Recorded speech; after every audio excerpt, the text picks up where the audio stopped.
नमस्कार. आरो स्टोरी मराठीमध्ये आपल्या सर्वांचे स्वागत आहे. आज आपण ऐकणार आहोत एक हृदयस्पर्शी कथा, पुनर्जन्म. मेघा बस स्टॉपवर उभी होती. बराच वेळ झाला तरी बस आली नव्हती. तिचे लक्ष सारखे घड्याळाकडे होते. आज तर फारच उशीर झाला होता तिला. मीटिंगमुळे थांबावं लागेल हे तिने सकाळीच आईला सांगितलं होतं. तरीही आईचा सारखा फोन येत होता. मेघा जिथे उभी होती तिथून अविनाशची बाईक पास झाली. थोडं पुढे गेल्यावर तो थांबला. त्याने बाईक मागे घेतली. काय मॅडम, उशीर झालाय खूप, घरी ड्रॉप करू का? अविनाशने विचारले. मेघा अविनाशला चांगलं ओळखून होती. त्याचं मुलींसोबत वागणं, त्यांच्याशी थट्टा मस्करी करणं हे तिला अजिबात आवडायचं नाही. नको, मी जाईन बसने, मेघा म्हणाली. अहो मॅडम, मी सोडतो तुम्हाला. बसची वाट बघत बसलात तर अजून उशीर होईल, अविनाश तिला म्हणाला. मेघाला जाणं भाग होतं. खूप उशीर झाला होता. बसची वाट बघण्यात काही अर्थ नव्हता. ती बाईकवर बसली आणि अविनाशने घरापासून थोडंसं दूर तिला सोडलं. आज ऑफिसमध्ये मीटिंग होती म्हणून मेघा थांबली होती. ती सहसा उशिरापर्यंत थांबत नसे. ऑफिस सुटलं की लगेच ती घरी यायची. मेघा कोणाशी जास्त बोलत नसे. तिचा स्वभावच तसा होता. तिचे मित्रमैत्रिणीही नव्हते. या उलट अविनाशचा स्वभाव. ऑफिसचा फेमस पर्सनॅलिटी. तो आणि मेघा एकाच टीममध्ये काम करत होते. अविनाश टीम लीडर होता. टॉल, डार्क, हँडसम असा अविनाश सगळ्यांशी मिळून मिसळून वागायचा. कामातही हुशार. ऑफिसमधल्या प्रत्येकाशी चांगलं जमायचं. साधारण महिन्याभराने अविनाशचा वाढदिवस होता.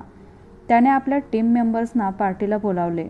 मेघाला जायचे नव्हते, पण तिच्या मैत्रिणीने कृतिकाने मेघाला खूप आग्रह केला. मेघा, चल ना यार पार्टीला, कृतिका म्हणाली.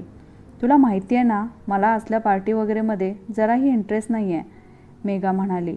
ओ कमॉन मेघा, इंटरेस्ट वगैरे नाही काय, आपण खायचं प्यायचं आणि एन्जॉय करायचं. अविनाश आपला टीम लीडर आहे, त्याच्या पार्टीला जावंच लागेल. You have to come, Kritika म्हणाली. हो नाही करत मेघा तयार झाली. बघता बघता तो दिवस आला. पार्टी संध्याकाळी होती. खरं तर तिला पार्टी वगैरेमध्ये जास्त रस नव्हता, पण एक फॉर्मॅलिटी म्हणून ती आली होती. तिने आणि कृतिकाने अविनाशसाठी एक गिफ्टसुद्धा घेतलं होतं. दोघी त्याच्या घरी पोहोचल्या. अविनाशने दोघींचं वेलकम केलं. त्याला अपेक्षा नव्हती की मेघा येईल. अविनाशने मेघाला पाहिलं आणि तो बघतच राहिला. मेघा आज नेहमीपेक्षा वेगळी दिसत होती. तसं तर कामानिमित्त तो तिच्याशी बोलायचा, पण आज काही विशेष होतं. अविनाशची नजर मेघावरून आज हटत नव्हती. तिचे बोलके डोळे त्याला आकर्षित करत होते. तिच्या हास्याने तो मोहित झाला होता. त्याचे हृदय जोरजोरात धडधडू लागलं. आजपर्यंत अनेक मुलींना त्याने पाहिले, त्यांच्याशी थट्टा मस्करी केली, पण असं त्याला आजपर्यंत जाणवलं नव्हतं. मित्राने आवाज दिला तेव्हा तो भानावर आला. अविनाश मेघाला फक्त बघत होता. तिच्याशी बोलण्याचा त्याने प्रयत्नही केला नाही. तिचे सुंदर रूप आपल्या डोळ्यात साठवत होता. एक वेगळीच ओढ जाणवत होती त्याला, जी याआधी कधीच जाणवली नाही. त्याला काय होतंय हेच त्याला कळत नव्हते.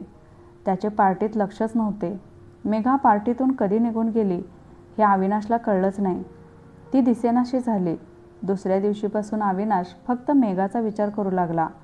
आजपर्यंत कोणत्याही मुलीबद्दल असा विचार त्याच्या मनात आला नव्हता. ऑफिसमध्ये काम करताना काहीतरी कारण काढून तो मेघाशी बोलायचा प्रयत्न करायचा, पण त्याने कधी तिच्याशी लगट करण्याचा प्रयत्न केला नाही. निव्वळ प्रेम होते त्याच्या मनात. 6 महिने असेच निघून गेले. अविनाश मेघामध्ये अखंड बुडाला होता, पण मेघाला हे सांगायचं कसं? एक दिवस अविनाश त्याच्या बड्डे पार्टीचे कॅमेऱ्यातले फोटोज लॅपटॉपवर कॉपी करत होता. फोटोज बघता बघता एका फोटोकडे त्याचं लक्ष गेलं. त्या दिवशी पार्टीमध्ये काढलेला मेघाचा फोटो दिसला. कसला भारी फोटो आलाय मेघाचा. किती साधी पण तरीही आकर्षित. नाहीतर हल्लीच्या मुली नुसत्या मेकअप थापतात. सौंदर्य असं असावं, नैसर्गिक, बघता क्षणी मोहून टाकणारं. काय यार मेघा, काय जादू केलीस माझ्यावर. तुझ्याशिवाय काय सुचतच नाही आहे. फक्त तुझ्याकडेच बघत राहावंसं वाटतंय. मेघाचा विचार करता करता अविनाश कधी झोपला त्यालाच कळलं नाही. इथे मेघाची अवस्था काही वेगळी नव्हती. वरवर जरी ती दाखवायची की तिला अविनाश अजिबात आवडत नाही, तरी तिला त्याचा मनमिळावू स्वभाव आवडायचा. त्याचे इतरांना मदत करणं, सगळ्यांच्या अडचणी सोडवणं हे तिला मनापासून आवडायचं. तिच्या मनात अविनाशने कधी जागा मिळवली हे तिला देखील कळलं नाही, पण ती स्वतःला सावरायची हे तिने कधीच कोणाला कळू दिलं नाही. अविनाशला पहिल्यापासून त्या दोघांमध्ये एक वेगळं कनेक्शन जाणवायचं. हळूहळू दिवस जात होते. दोघं एकमेकांच्या प्रेमात होते आणि तेही एकमेकांच्या न कळत. अविनाशने ठरवलं, आता काही पण होऊ दे, मेघाला प्रपोज करायचं. त्याला भीती पण वाटत होती. तिने नकार दिला तर, या विचाराने तो पुढे जाण्यास धजावत नसे. आज उद्या करत करत वर्ष असंच निघून गेलं. एक दिवस मेघा पुन्हा त्याच बसस्टॉपवर उभी होती आणि अविनाशने तिला पाहिले. ती एकटीच होती. अविनाशला ही संधी सोडायची नव्हती. तो बाईक घेऊन बसस्टॉपजवळ गेला. तिथेच बाईक उभी केली आणि तो मेघाशी बोलायला गेला. अविनाश म्हणाला, हाय. मेघा म्हणाली, हॅलो. अविनाश म्हणाला, आज एकटी कशी? काय स्टुपिडसारखा प्रश्न करतोय मी. रोज ती एकटीच जाते आणि हे मला माहिती आहे. मेघा म्हणाली, मी रोज एकटीच जाते. अविनाश म्हणाला, अच्छा, हां. मेघा, एक विचारायचं होतं. मेघा म्हणाली, विचारा ना सर. अविनाश म्हणाला, you can call me Avinash. Don't be so formal. Megha म्हणाली, ओके. अविनाश, काय विचारायचं होतं? अविनाश म्हणाला, समोर एक कॉफी शॉप आहे, तिथे जाऊन बसून बोलूया का? अविनाश पुरता गोंधळून गेला होता. मेघा म्हणाली, ओके. गोंधळलेल्या अविनाशला पाहून मेघाला हसू येत होतं. ती दोघं टेबलवर बसली. मेघा गालातल्या गालात हसत होती. अविनाश म्हणाला, आय एम सॉरी, मी थोडा नर्वस झालो आहे. मला कळत नाही आहे मी कसं बोलू, कसं सांगू. थोडं थांबून तो पुढे म्हणाला, मेघा, आजपर्यंत मी बऱ्याच मुलींना भेटलो, त्यांच्याशी मैत्री केली. आणि फक्त मैत्री, हां, अफेअर किंवा फ्लर्ट असं काही नाही. कधी कोणी पहिल्या नजरेत मनात भरलीच नाही, जिला पाहून असं वाटावं की हीच ती जिच्यासोबत मी माझं आयुष्य जगू शकतो. त्या दिवशी माझ्या बड्डे पार्टीमध्ये तुला पाहिलं आणि माझी विकेटच पडली. आपण इतके दिवस एकत्र काम करतोय, याआधी मला तुझ्या बाबतीत कधीच काही जाणवलं नव्हतं. त्या दिवशी तू आल्यापासून मी फक्त आणि फक्त तुझ्याकडे पाहत होतो आणि तू गेल्यावर माझं कशातच लक्ष लागत नव्हतं. मी तुझ्या प्रेमात पडलोय Megha. I am in love with you and I want to you marry you. अविनाशने आपल्या प्रेमाची कबुली दिली. मेघा म्हणाली, काय बोलू मी अविनाश, मला हे अनपेक्षित होतं, पण इच्छा ही होती की तू मला विचारावं. मलाही तू खूप आवडतोस, कदाचित मी तुला आवडायच्या आधी. अविनाशचा आनंद गगनात मावत नव्हता. मेघाकडून होकार मिळाला होता. दोघेही खूप खुश होते. काही दिवसानंतर दोघांनी आपापल्या घरी सांगितले. मेघाचे वडील थोडे नाराज होते. अविनाश स्वतः जाऊन त्यांच्याशी भेटला. मेघाच्या वडिलांना अविनाशचा मनमिळावू स्वभाव खूप आवडला. त्यांनी त्याच्या आईवडिलांना भेटण्याची इच्छा व्यक्त केली. 2 दिवसांनी अविनाश आणि त्याचे आईबाबा मेघाच्या घरी आले. मेघाने फिकट गुलाबी रंगाची साडी नेसली होती. नाजूकसे दागिने, हातात 2-2 मोत्यांच्या बांगड्या, कपाळावर चांदण्यासारखी चमकणारी टिकली. या साध्या रूपातही मेघा खूप सुंदर दिसत होती. चहा आणि पोहे घेऊन जेव्हा मेघा बाहेर आली तेव्हा अविनाश तर तिच्याकडे पाहतच राहिला.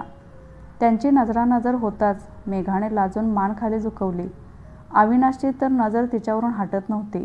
त्याच्या आईने हळूच त्याला चिमटा काढला तेव्हा तो भानावर आला. सगळीकडे एकच हाशा पिकला. मेघाच्या वडिलांनी त्यांचं गाव वगैरे सर्व माहिती विचारली. अविनाशचे आजोबा पूर्वी चांदगावला राहत असत. नंतर त्यांनी ते गाव सोडलं आणि त्यांच्या शेजारीच असलेल्या पाचेगावला घर बांधलं. अविनाशच्या बाबांच्या तोंडून चांदगाव हे नाव ऐकल्यावर मेघाच्या चेहऱ्यावरचे भाव बदलले. का कोण जाणे, त्या गावाचे नाव तिला ओळखीचे वाटत होते, अगदी जवळचे. हे नाव कुठेतरी ऐकलंय, पाहिलंय, पण कुठे ते तिला आठवत नव्हते.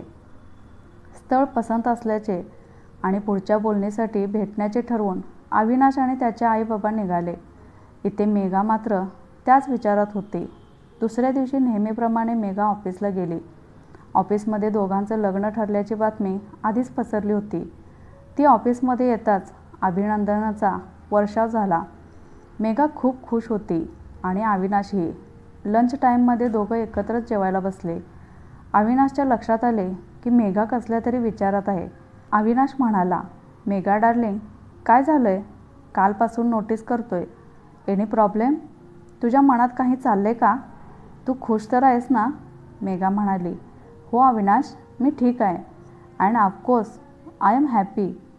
अविनाश, आता आपलं लग्न होणार आहे, तेव्हा मला असं वाटतं की आपण एकमेकांपासून काही लपवायला नको. मला माहिती आहे की यू आर ओपन बुक. त्या दिवशी प्रपोज करतानाच तू म्हणालास की तुझ्या आयुष्यात आलेली मी एकमेव मुलगी आहे. नाव इट्स माय टर्न. अविनाश म्हणाला, मेघा, मी तुला चांगलं ओळखतो आणि हे बघ, मला तुझ्या भूतकाळाशी काही घेणं देणं नाही. मेघा म्हणाली, नाही अविनाश, मला तुला काही सांगायचं आहे. मला लहानपणापासून काही स्वप्न पडत आहेत. ती आजही पडतात, भयानक, अविश्वसनीय. त्या स्वप्नात मला एक गाव दिसतं, एक शेत दिसतं. त्या शेतात बरीच माणसं काम करताना दिसतात. एक मुलगी दिसते 20-22 वर्षांची आणि एक वाडा दिसतो. वाडा तर खूप मोठा आहे, एखाद्या प्रतिष्ठित व्यक्तीचा असतो ना, अगदी तसा. वाड्यात खूप मोठे मोठे फोटो लावलेले दिसतात. वाड्यात खूप खोल्या आहेत. वाड्याच्या समोरच एक बाग आहे. खूप सुंदर फुलं उमललेली दिसतात. मला वाटतं की तो मला बोलवतोय. सारं काही रहस्यमय. रात्री पडलेल्या स्वप्नांचा परिणाम मला दिवसभर जाणवतो. खूप त्रास होतो या सगळ्या गोष्टींचा, पण मी हे कधीच कोणाला जाणवू दिलं नाही. अलिप्त राहायची, कोणात मिसळायचे नाही. त्या दिवशी तुझ्या बाबांच्या तोंडून मी चांदगाव नाव ऐकलं, तेव्हापासून मी विचारात पडले. अविनाश म्हणाला, कसल्या विचारात? मेघा म्हणाली, मी आठवण्याचा प्रयत्न केला की हे नाव मी कुठे ऐकले. मग मला आठवलं की हे तेच गाव आहे जे मला आजपर्यंत स्वप्नात दिसतं. अविनाश म्हणाला, पण हे कसं शक्य आहे? How can you be so sure? तू तर आमचं गाव अजून पाहिलंही नाही. कशावरून तुला चांदगावच दिसतं? मेघा म्हणाली, हाच तर विचार मी करते. हे कसं शक्य आहे? पण तेच गाव आहे. गावाच्या वेशीवर एक निळ्या रंगाचा बोर्ड आहे. त्यावर गावाचं नाव लिहिलं आहे. हे दिसतं मला स्वप्नात. अविनाश आश्चर्यचकित होऊन मेघाकडे पाहत होता, कारण ती जे सांगत होती ते खरं होतं. मेघा म्हणाली, माझं नक्कीच काहीतरी नातं आहे त्या गावाशी. आपलं एकमेकांना भेटणं, एकमेकांच्या प्रेमात पडणं हा योगायोग नाही आहे. त्यामागे काहीतरी कारण आहे, रहस्य आहे. मेघाचे बोलणे ऐकून अविनाशही विचारात पडला. त्याच महिन्यात मेघा आणि अविनाशचं लग्न होणार होतं. मला गावी जायचं आहे अविनाश. मेघा काहीशा विचारात होती. लग्नानंतर तर जायचंच आहे ना? अविनाश म्हणाला, मला चांदगावला जायचं आहे. मनावर दडपण ठेवून मला लग्न नाही करता येणार. प्लीज मला घेऊन चल. मेघा विनवणीच्या स्वरात अविनाशला म्हणत होती. अविनाशही तयार झाला. ज्या गोष्टीची मेघा आतुरतेने वाट पाहत होती ते आता घडणार होतं. तिथेच तर मेघाला तिच्या प्रश्नांची उत्तरे मिळणार होती. अविनाश आणि मेघा गावी जायला निघाले. गावामध्ये आल्यावर त्यांना एक शेत दिसले. मेघाने गाडी थांबवायला सांगितली आणि ती गाडीतून उतरून त्या शेतावर गेली. हेच ते शेत होते जे तिला स्वप्नात दिसायचे. या शेतात ती मुलगी दिसायची मला.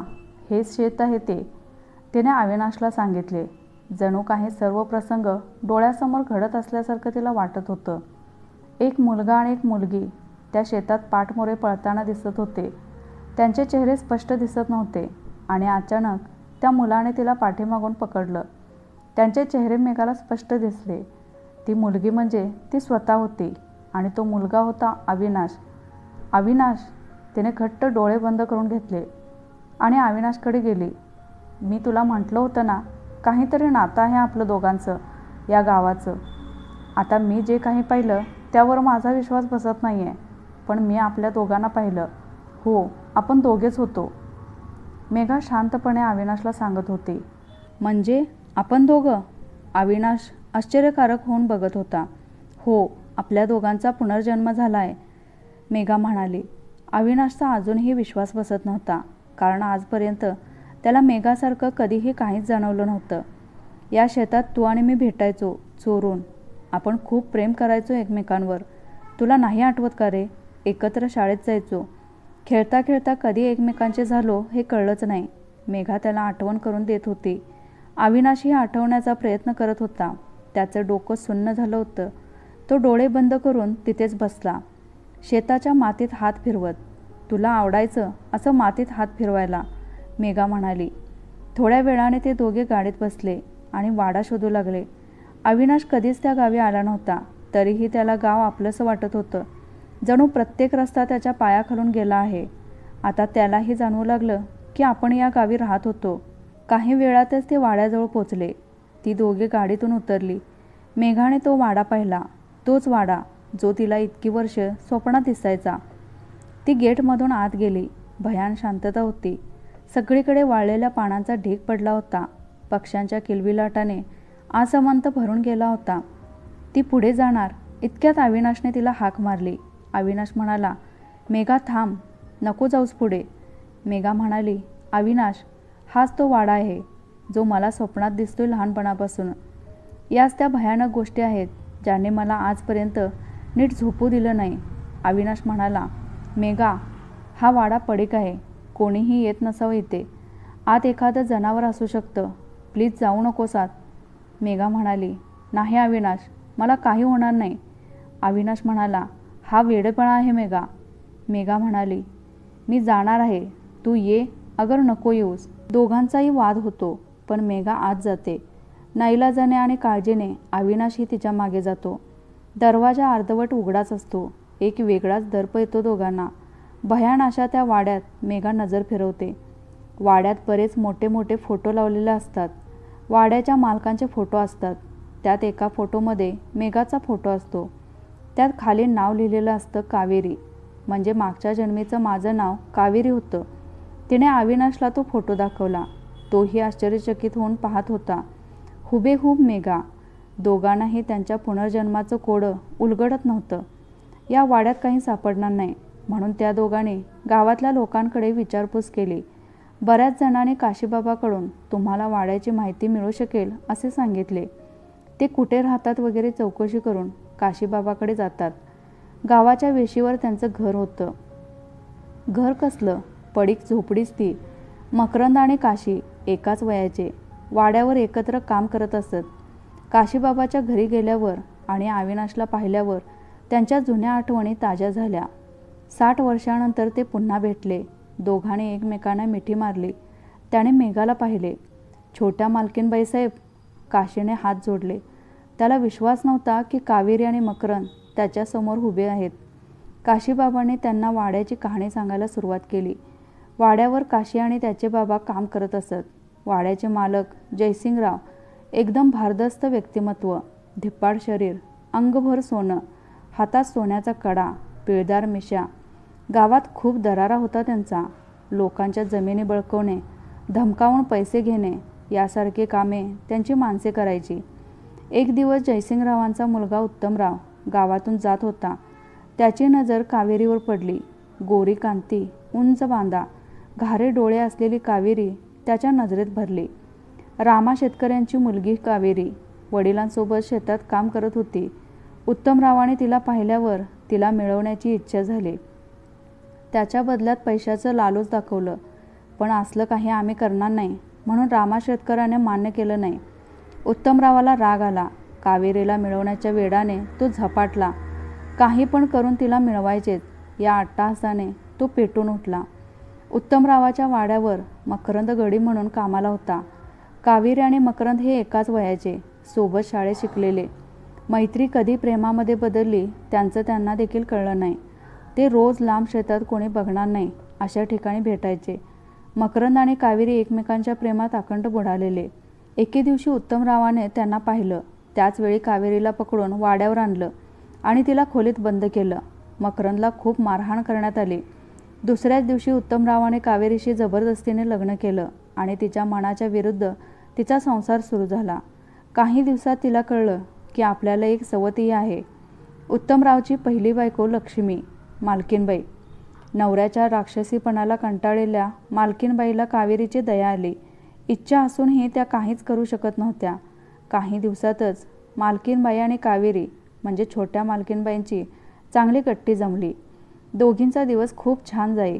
पण अंगावर काटा आणणारी रात्र कावेरीला नकोशी वाटे. उत्तमराव कावेरीवर रोज रात्री तुटून पडायचा. तिचा छळ करायचा. लग्नाआधी उत्तमरावाने तिला धमकी दिली होती की तुझ्या आईवडिलांना मारून टाकेन म्हणून कावेरी सर्व काही सहन करायची.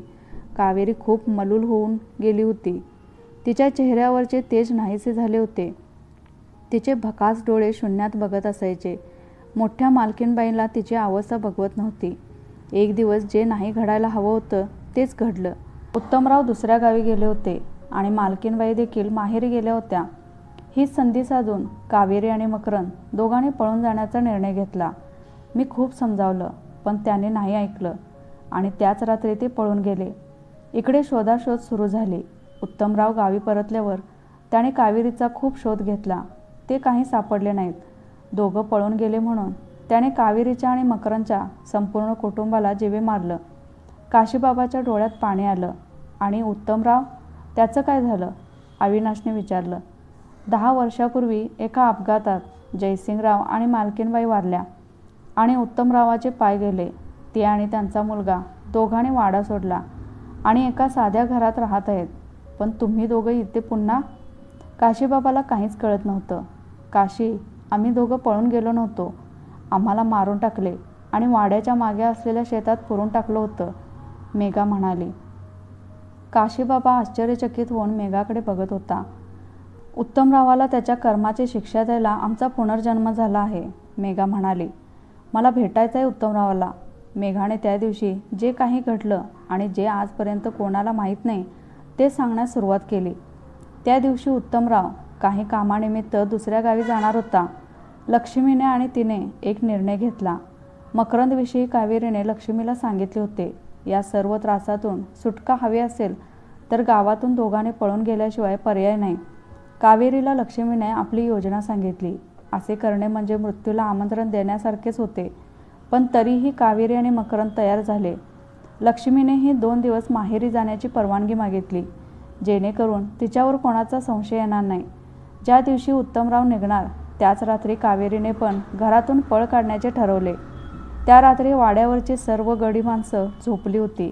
वाड्याच्या मागच्या बाजूने दोघांनी पळून जायचं असं ठरवलं होतं. उत्तमराव निघाल्यावर थोड्या वेळाने मकरंद आला. कावेरी तयारीत होती. लक्ष्मीने थोडे पैसे दिले. कावेरी आणि लक्ष्मी बाहेर फेरफटाका मारायच्या निमित्ताने वाड्याच्या मागच्या बाजूला गेल्या. मकरंद तिथे येऊन उभाच होता. कावेरी आणि मकरंद भेटताच लक्ष्मी तिथून निघून गेली आणि गपचूप खोलीत येऊन पडली. दोघं तिथून जाणार इतक्यात उत्तमराव आणि त्याची माणसं तिथे आली. त्याला कुठून तरी सुगावा लागला होता की हे दोघं पळून जाण्याच्या तयारीत आहेत. उत्तमरावाने कावेरीला पकडून ठेवलं आणि त्याच्या माणसाने मकरंदला खूप मारहाण केली. ती गयावया करत होती, पण उत्तमराव क्रूरपणे हसत होता. त्याला इतकं मारलं की त्यातच त्याचा जीव गेला. त्याचा मृतदेह पाहून कावेरी मटकन खालीच बसली. आपल्या आयुष्याची राख रांगोळी होताना बघत होती. तिचं प्रेम निष्प्राण देह बनून खाली पडलं होतं. आता तिच्याही जगण्याला काहीच अर्थ उरला नव्हता. तिने मकरंदच्या देहावर डोकं ठेवलं. उत्तमरावाने तिला हाताला धरून ओढले तेव्हा तिचे डोळे बंद होते. तिने प्राण सोडले होते. उत्तमरावाने दोघांना वाड्याच्या मागच्या जमिनीत पुरून टाकलं आणि गावात पसरवलं की दोघं पळून गेले. हे सत्य लोकांना सांगण्यासाठी आमच्या दोघांचा पुनर्जन्म झाला आहे.